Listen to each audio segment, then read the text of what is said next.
Wonder Woman script by Joss Whedon, made in 2006. This is after Angel and before Dollhouse. He had a bit of free time. He also did some comics during this period. Well, let's get right to it. What is the quality of the script? It's not very good, but I do think people have overlooked its strengths, and it does have a few strengths. It's mostly got weaknesses, but there are some things to highlight in terms of good things and bad things. So what is the basic idea? Well, essentially, Steve arrives on Themyscira. He faces a trial. He's almost killed. Diana saves him. They return to the land of the Uman, just in time for a generic apocalypse being engineered by a woman serving Ares. So it is still basically an Ares plot. He's going to stop a kind of Ares apocalypse, learn something about humanity. It's kind of a fish out of water story. So it does have a lot of parallels to the Patty Jenkins version, but there are a lot of changes. So what's the most critical thing? Well, as many people have highlighted in various little snapshots or screenshots, there is a lot of nudity, a lot of pornographic imagery, a lot of eroticism. Again, I am not speaking as a Joss Whedon fan. This is totally analytic, but we'll have to say just two things. One, the idea of Diana being bound up or naked or even constrained is not necessarily sexist, nor is it non-canonical. If you actually go through the Wonder Woman comics carefully, as well as Marston, he was a very kinky guy. He had a polyamorous relationship. He was into a lot of fetishes, but it was never meant to be highlighting masculine power. Oftentimes when Diana is tied up, she's being tied up by a female.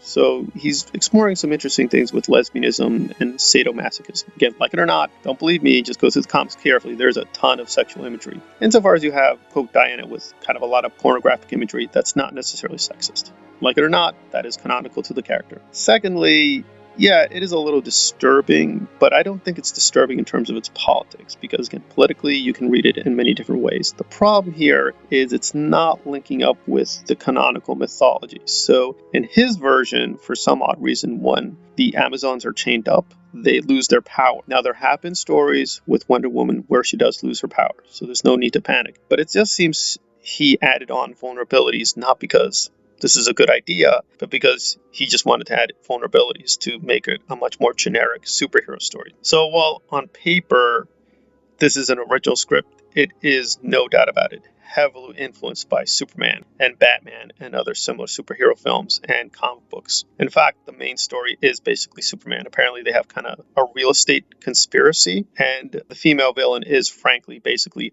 a version of Glory. If you know the Buffyverse, she's this kind of evil goddess who ironically is basically a ripoff of Wonder Woman. And essentially the character here is Glory. It's kind of just a different version of the Glory character. So I actually like that. So if Claire Kramer had done this role, because again, he was expected to direct the film as well as do the script, that would have been interesting. It would have been interesting to see Claire kind of revisit that kind of character trope. But you have to be honest that this is insanely uncreative and very derivative. So from a larger measure, this is a weak Whedon script. As a Wonder Woman script, it's very, very radically reconstructing things.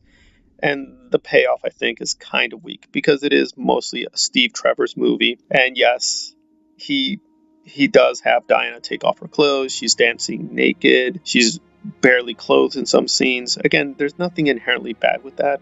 The problem is that the Amazonians have a very highly advanced civilization. There are also internal inconsistencies because even though she's barefoot in some scenes, which makes no sense, why would she be barefoot? If you put the foot fetish thing aside, she brings out the invisible jet near the end, and you're like, wait a minute, why are they so primitive, but they have invisible jets? They do seem to be somewhat advanced. They have a trial system. It's a little bit all over the place, and Diana suddenly can speak much more fluently in kind of the American vernacular, because again, she's a goddess, so she should be able to speak any language, but she meets this kind of Latin American peasant. She can't understand the language. Again, why not? That doesn't make any sense. But then suddenly she's picking up the jokes of the 20th and 21st century. Now that might make sense with Captain America, because even though he's been out of it for decades, him picking up, the nuances of human language makes sense. But why is she suddenly able to understand fluently the jokes that Steve gives doesn't really make a lot of sense. So the script overall is poor. It's kind of below average Whedon script, despite what people saying there are, quote, elements of progressive ideology, good or bad. There's a lot of atheism in the script. There are tons of atheistic messages. There's also some interesting anti-gun moments. And that might balance out the more kind of pornographic male fantasy moments. Because again, the problem here is not pornographic nature or the erotic images. Those can be done in a kind of feminist or kind of radical leftist viewpoint, which is what Marston did with the original Wonder Woman. The problem is, aside from it's much more masculine, it doesn't fit. It's kind of internally incoherent. And frankly, at the end of the day, it doesn't make sense with Wonder Woman. Like, so for instance, in one scene, there's this kind of like anti-gun outburst that she makes because she's being shot at with machine guns, and that makes sense. But the way she says it, it sounds like something that Buffy would say, not something that Wonder Woman would say. And he's on record, he's not a big fan of her to begin with. So it feels like he's drawing upon his love of Batman, Superman, and Marvel Comics and just importing what he likes from those stories onto Diana. And he does like certain aspects of Wonder Woman. He doesn't hate her, but he's just taking superficial aspects, pumping those up for his own themes and ideas. But she's getting lost in her own alleged movie. This is really just a Steve Trevor's movie,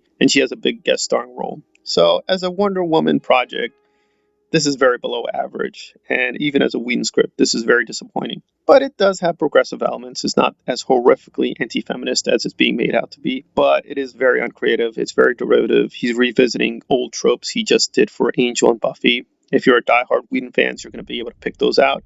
Like I say, some of them are interesting and good, especially the glory archetype returning, but a lot of the other aspects seem very shallow and kind of disappointing because, again, from Joss Whedon, we always expect him to be innovating. And even when he revisits old things, he's doing so from a fresh angle. And finally, I should be honest that he did confess kind of discreetly he was going through some personal issues. So this may be at a point where he just wasn't at his best as a writer. He was being very distracted. He was under a lot of pressure, and the studio just wasn't giving him good feedback. But again, in total fairness, he has been on both sides. He said he's very proud of the script in some interviews, and then in other interviews, he admits it's kind of a work in progress. So this is a complete script, but it does seem like it needs still a lot of rewrites to be really much more perfected and a stronger script. So there's a lot more to get into. This is just a kind of schematic survey, but yeah, it's a very, very mixed record. Even if you're not hostile to Whedon or don't particularly care about his controversies or behind the scenes drama, this is not very good. It's a kind of below average script,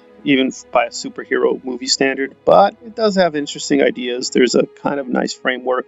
It does have the foundations for something much more powerful, but it would probably fit another heroine much better. If this was like Catwoman, a lot of things would make a lot more sense. If this was Batgirl, some things might make sense, or even Supergirl. But for Wonder Woman, this really doesn't feel like her at all. It really feels like he just took the most superficial aspects of the mythology and fitted it to his own ideas of what Diana should be, as opposed to what she really is. Yeah, it's not very good, but there are promising aspects, and those shouldn't be overlooked when assessing this, I think, more fairly and even-handedly. Thanks for listening.